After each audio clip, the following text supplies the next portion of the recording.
I think we live, we learn. I think that living is learning. Like you can't like if you try to say, okay, well, I'm too old to learn something or I'm too old to experience, there's so much out there in the world that it's like it's amazing what we can go out there and I learn. am such a nerd. I just got a manicure and I was listening to a book called Never Ever. No, not Never Ever. Called Never Enough Uh-huh. by a guy named Andrew Wilkinson, From Barista to Billionaire. Yeah. So I'm learning while I'm getting my nails done. And I have a subscription to Udemy, to Masterclass, to just this morning I was like in my online course to learn Spanish. Like I'm such a nerd who likes to A Puerto learn. Rican that does not know I know, Spanish. listen, the Puerto Rican grew up in Ohio with a dad who is like so I American. don't know. I grew up with Puerto Ricans and Dominicans in the Bronx. So I'm probably more Puerto Rican than you. Probably. Probably. Because that's where the Puerto Ricans go I know. first. The New Okay. York they're the New York Ricans. Yeah, the New New Yorkicans. Yorkers. They're not the And Ohio it's the Bronx. they're not the Ohio Ricans. Here, I know and that's J-Lo's stomping grounds. She's Puerto Rican.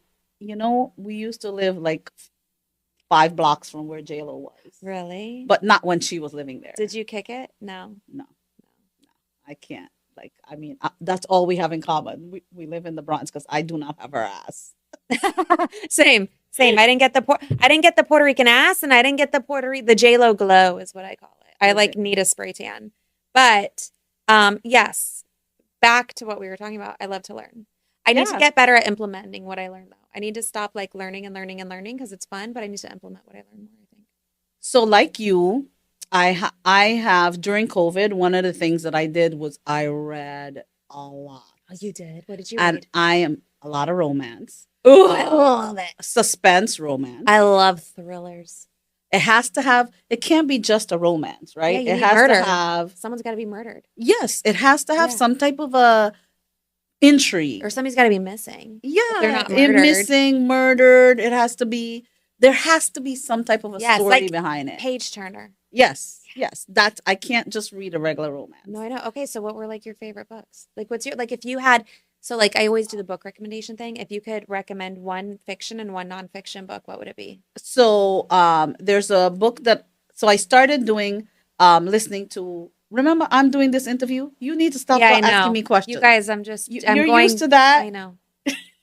but I can answer those questions. Okay, good. Those are good ones. So I read Colleen. Colleen Hoover. Yes, I read her. Which one was that? It The Ends With Us? Verity. Verity. Verity. Yeah. That was a Wild. wild book. That was very interesting. You know it's going to be a movie. It is. Yes, and Anne Hathaway is going to be the star. Ooh. Yes. Yeah, that was an interesting book at all. I mean, the way Yes. it was going, it was. Yes. I don't. I like when it ends nicely though, but that book ended with questions. Yeah. Like, I is don't- the mom good or bad? Yes, like so I can't. We need to ask Colleen. Yes, we need to ask Colleen. So I don't like when it ends like that. That means Okay. I gotta do it again. You Yeah. know? And with the real like the other romance books that I've read, I read a lot of military romance. So Oh, okay. I'm there's down this with one that. now I forgot the author, but it was on it was on this fictional town called Chance Creek, Mhm. and it was actually based on a reality TV Okay, yeah, that's fun. story, Yeah. and they were building the sustainable city. So they had Okay. tiny houses, and they were supposed to build a city that is self-contained. So they Uh-huh. were building tiny houses. They were eating like what do you call what's that big animal? I think it's called A buffalo. buffalo. Maybe Shut it's up. I buffalo. just got it. I just made that up. It's buffalo bison. Is Oh, that what it okay. is? I think like Bison. one's a male and one's a female. Yeah, I don't know the animal thingies. They were doing their own garden. They were like so, but to get the support, the sponsorship for this, there's this really big millionaire that wanted to make their town Uh-huh. into a reality TV show, and every Uh, episode uh-huh. they each had to get married. So their goal is there's 12 of them. They had to get married, mail order brides. Okay, that is the most ridiculous book I've ever heard in my life. It's a series, so there's 12 books. So they each have to get married. But let me tell you, there was like intrigue all through the stuff. It was Okay. it was There would have to be. mail order brides that they were doing, and they had to have 2 kids, or else they're not going to get the money. Well, I'm not going to read that book, but let me tell you a book that I did like that I think you would approve of. The nonfiction, Secrets of the Millionaire Mind. Have you read that? I have not read that. I love that book. You That's liked a it? good, yeah, that's a good, that book will light a fire under your ass to make some money. So did it light a fire under your ass? Yeah. To make some money? Yeah, that's book. Like, I don't like to read books more than once because I'm like, there's so many great books out Yeah. there. But that one, yeah, Secrets of the Millionaire Mind.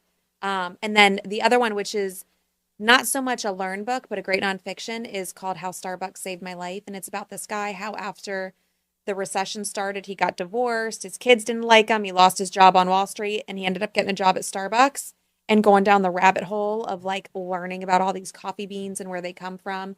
And he's like, oh, a happy life isn't being this crazy ass rich guy on Wall Street. It's just enjoying your job at Starbucks. So talking about the rich guy on Wall Street, right? I was reading an article. I read a lot of nonfiction articles, but I read fiction books. Okay. So most of the things that I read that are nonfiction is articles. I don't read a lot of nonfiction books, except if there's like self-help, like, Yeah. Like personal development. Yes, personal development things. So the last article I read, it was on an interview with Bill Gates.